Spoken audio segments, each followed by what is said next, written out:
And welcome to More Than Meets the Eyes. I'm your host, Blind Prime, and for today we're going to be talking about G.I. Joe Classified Series number 168, Cobra Commander with Combat Armor.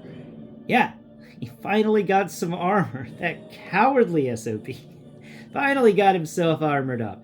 I didn't get the retro Cobra Commander because I got the Hiss tank and I got Mickey Mouse version, but never really opened him. And I have OG from one of the first waves of G.I. Joe Classified series right here, OG Cobra Commander. And I've been wanting a different Cobra Commander. So having this up-armored one, this combat armored one, which I have to say, name-wise, this guy is definitely lacking because perfect opportunity to do battle armor Cobra Commander, and then you could have a back, and he could be backed up by the bats, the battle android troopers. It's just there was an opportunity there for some name play, and it's a shame they didn't do it. So today we're going to be talking about this Combat Armor Cobra Commander and what comes with him, and what I think about him, and at the end of the video we're going to give him a final grade. To start off things with, on this guy, I think he is a great addition to your Cobra Coil. If you have a Cobra Coil, you can finally have a Cobra Commander worthy to drive it. I think that this works out pretty good. I like the Cobra Coil, and I like this Cobra Commander on it. His little winged backpack just kind of works. He's wearing a nice helmet. It just feels like, yeah, no, he would drive this. Even his submachine gun just kind of hangs off at the right angle for driving a motorcycle. It works for a Combat Armor Cobra Commander. CAC? He's a CAC?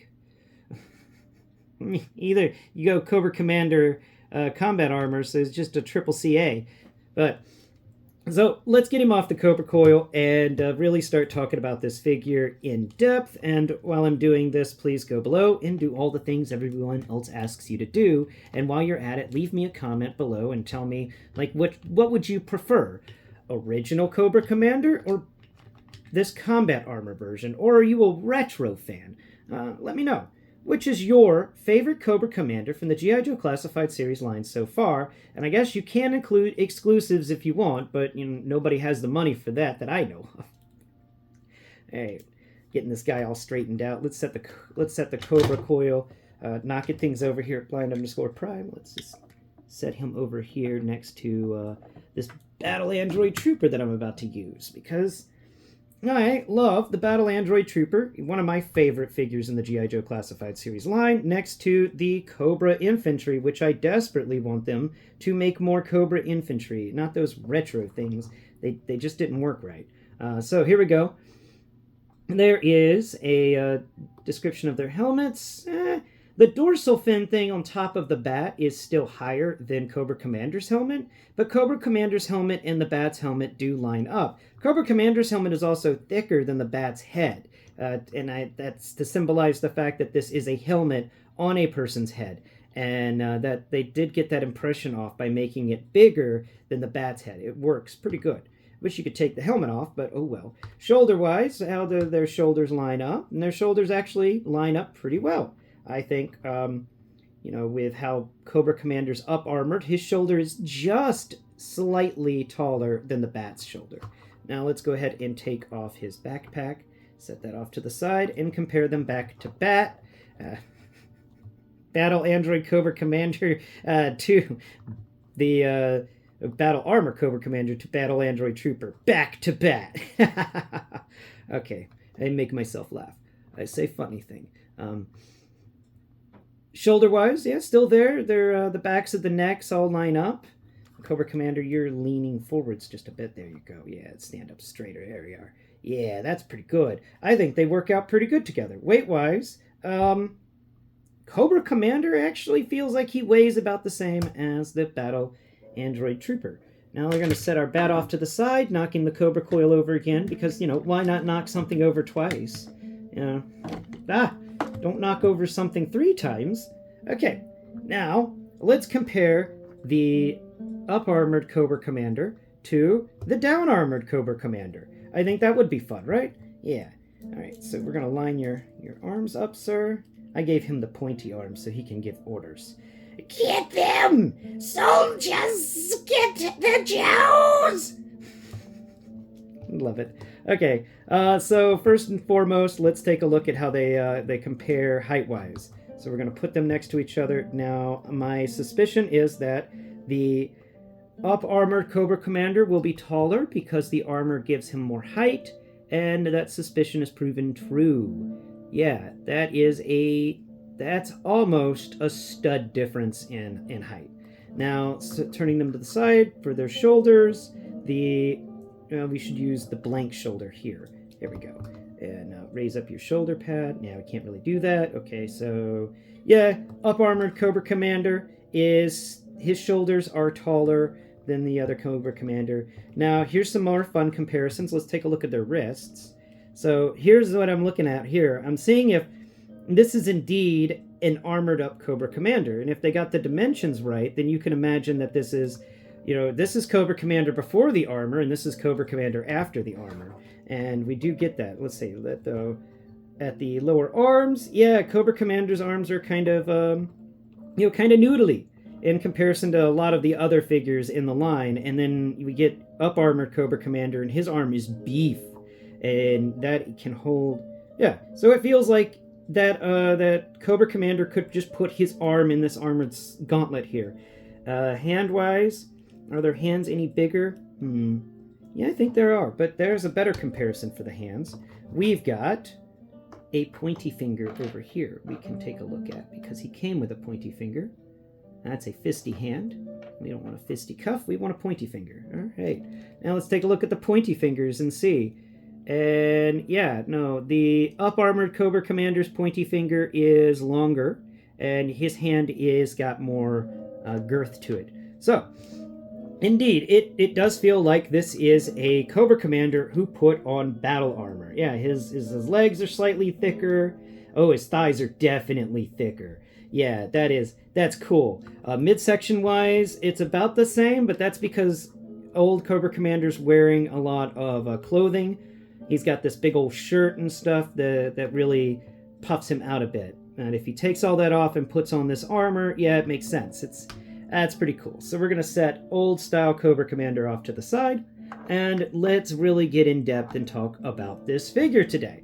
This guy is pretty good when it comes to articulation, but we'll discuss that as we, of course, talk about the way the figure feels in the hand from feet to head. So first and foremost, we're going to talk about the feet, and this is a wonderful little thing. Though the sides of the feet aren't too textured, the undersides have this rough texture that goes all the way down, and there's even this nice boot cut in there, and we get this really, really rugged texture. It's really nice. It's a bunch of horizontal lines, but still, that's a texture where there normally is not a texture. They even get the stuff around the hole in the boot.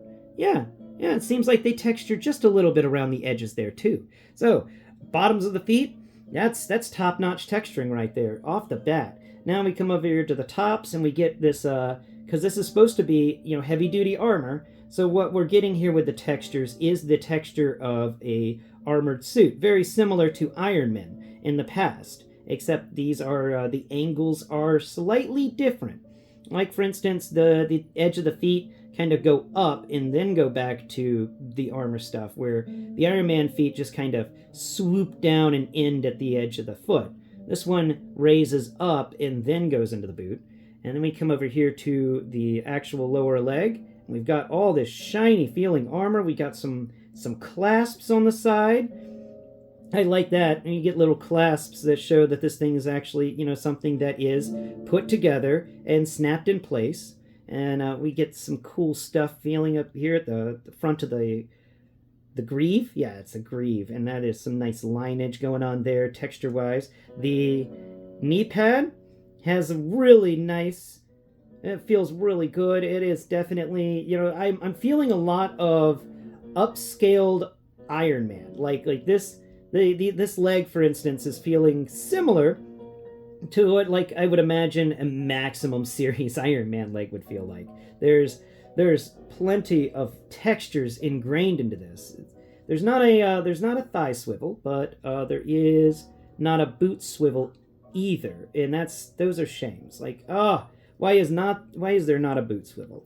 That is weird. That is straight up weird. So that is kind of a negative on this guy. But oh, there is a boot swivel. It's a foot swivel. That's a new joint. Look at that. We've got this foot swivel. It doesn't go 360, but it does go decent. We've got, what is that? Like, it can go 340 degrees? No, I'd say 310, 270 degrees. Yeah, between that range. The foot, of course, can wiggle back and forth on that weird little hinge that the G.I. Joe classified stuff has had. And there is slight movement to this foot. They managed to hide the joint under this little edge of armor right above the foot so that the foot joint is hidden under there. And I love it when they hide the joints well and they layer stuff to hide joints. That is beautiful. So that is definitely increasing this guy's score. And this swivel in the that's a nice swivel, but I do hate that it cuts. Wait. Oh, that's clever. That's clever. They actually did a little edge on the swivel so that even when you swivel it a little bit on either side, because you're not supposed to swivel it too much, but if you swivel it a bit on either side, it works with the rest of the textures so that it doesn't look too outrageous. I love that. Oh, I hate it whenever they put swivels through muscles and you twist it and it just doesn't look right anymore. And this one's managed to do it where you can get a little bit of swivel on either side and it still looks good. Now, double jointed knees we've got, and they're each ratcheted. A soft ratchet for the lower bit and a sturdier ratchet for the topper bit. So that's just a little bit of info there. Coming up here to the thighs, we've got some epic thigh sculpture going on here. We've got some nice line work twisted around. We've got a big old armor panel on the side that covers the entire side of the thigh. On the back, we've got like what feels like a clasp in there where these two pieces kind of piece together and I guess I'm assuming magnetically lock. So that's really cool.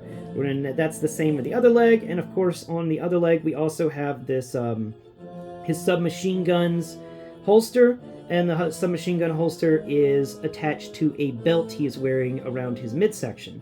And that's what we're coming up to now. We've got let's take a look at the movement for the thighs. Raise your arm up. His arms don't raise up that much. So thigh-wise, we can actually do a full 360 on the swivel there.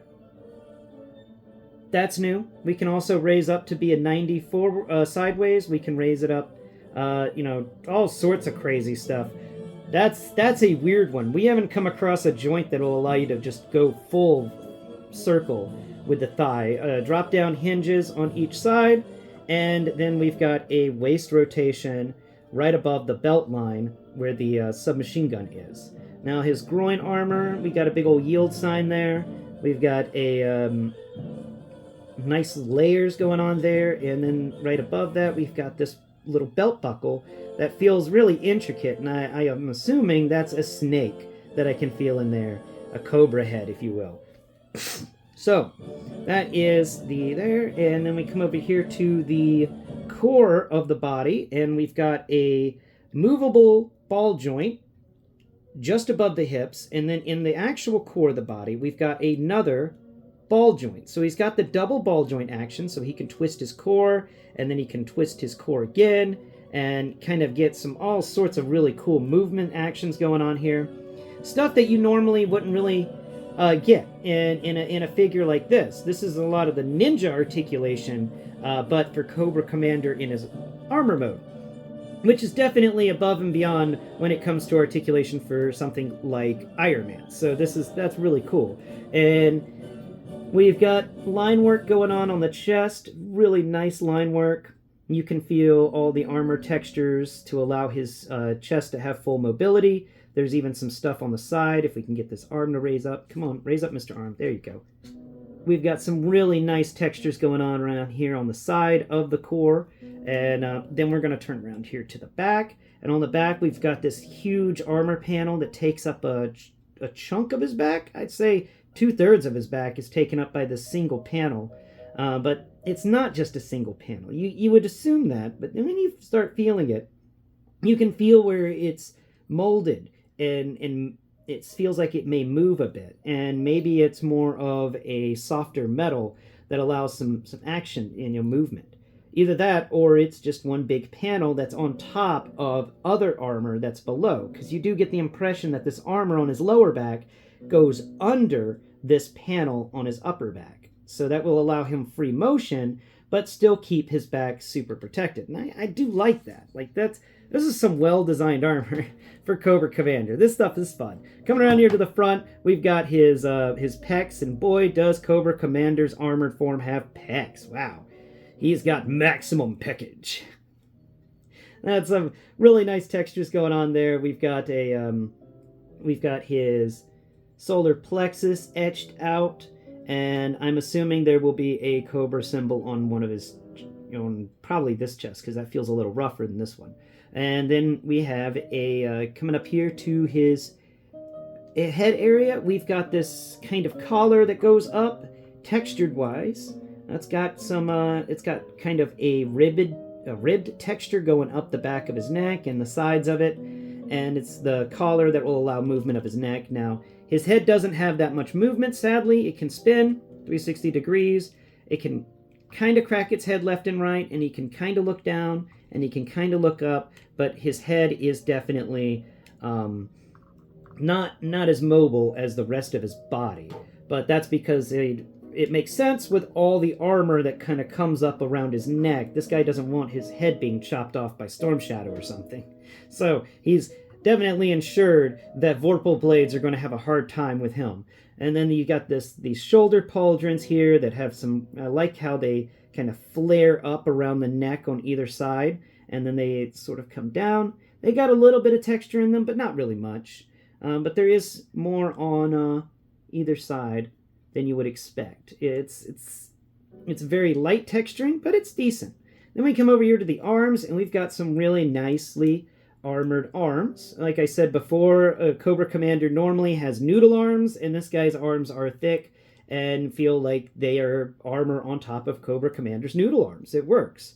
We've got the really nice double-jointed elbow. He's got a swivel in the bicep region. There it goes.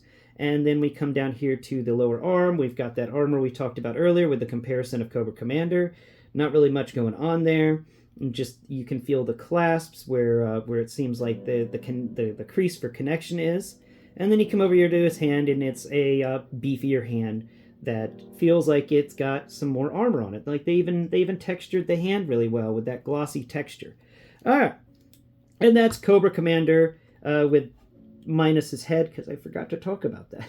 So his head's pretty neat because we've got this like flare out thing that comes off to the side like it's some sort of communicator apparatus, and we've got a little nose and inset eyes in there, and then for the rest of him, he feels kind of like a stormtrooper helmet. It flares down on the sides, and people were wanting to know if we were going to get hooded Cobra Commander at any point, and this guy kind of feels like he's wearing a hood, but his hood is a helmet, and I think that's the closest we're going to be getting to hooded Cobra Commander.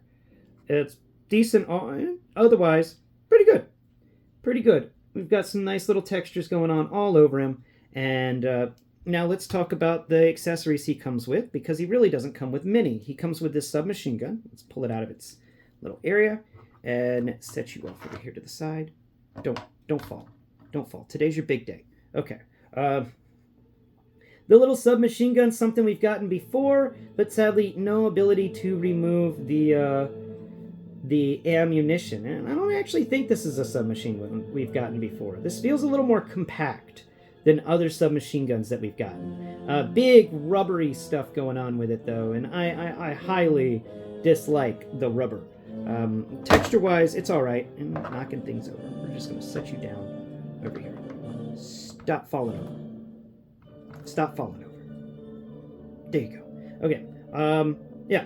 Texture-wise, it's decent, but definitely they didn't put their best foot forwards with this gun when it comes to the textures on it.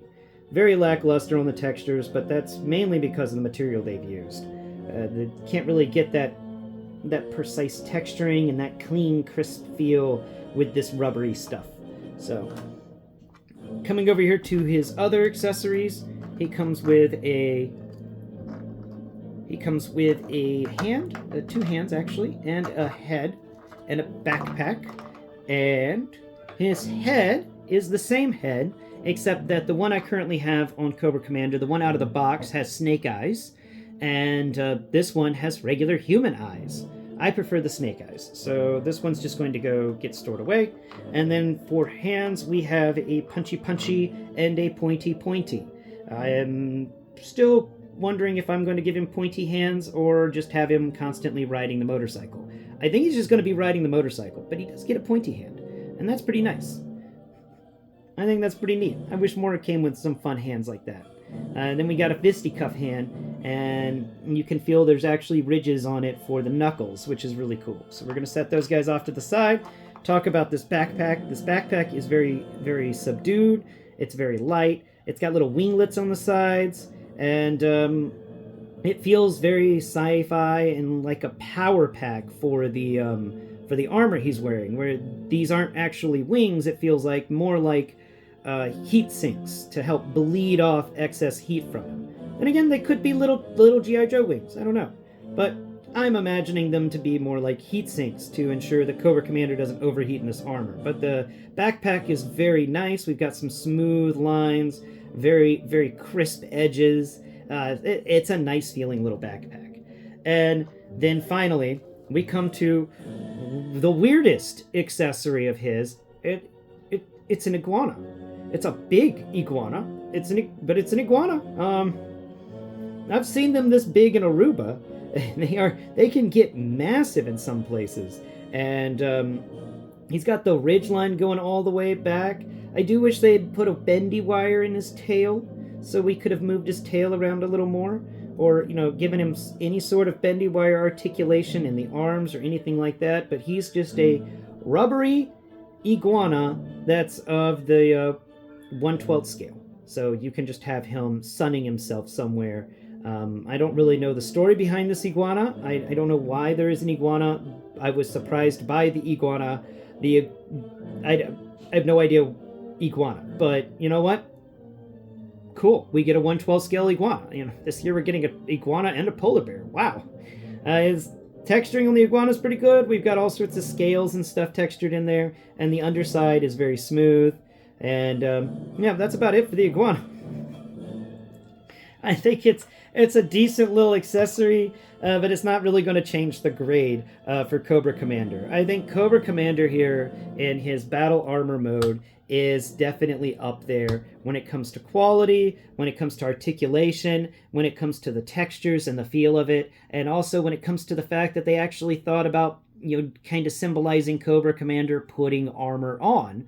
So they made this guy bigger on all, his arms are thicker, his legs are thicker, his core isn't thicker, but there's reasons behind that. And then his upper core is thicker because of the armor layered on top of that. And then his head actually feels like a head wearing a helmet. And it works for Cobra Commander. And it works for this.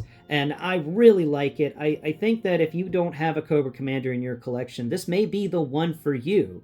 He just kind of has a little special something to him. And because he's got the special something to him, I'm going to give him the S category. I think this is an excellent figure. He doesn't come with that many accessories, but the attention to detail on this figure is top notch, and I really do enjoy that. I think that this is a decent addition to my collection, and it may be a decent addition to yours as well. He definitely feels like he can play in many different areas, and heck, if you had some 1/12 scale Halo figures, I think it would be fun to have him fighting them. My biggest negative to him is that he didn't come with a bladed weapon, but I'm okay with that. I am. Anyway, I've blathered on long enough about this guy today. I hope you've enjoyed the episode and enjoyed my perspective on this. I really enjoyed making it, and this guy is definitely a must-have for my collection for sure, and I'm glad I was able to pick him up. I'm not dissatisfied with this figure at all. He came with everything I wanted.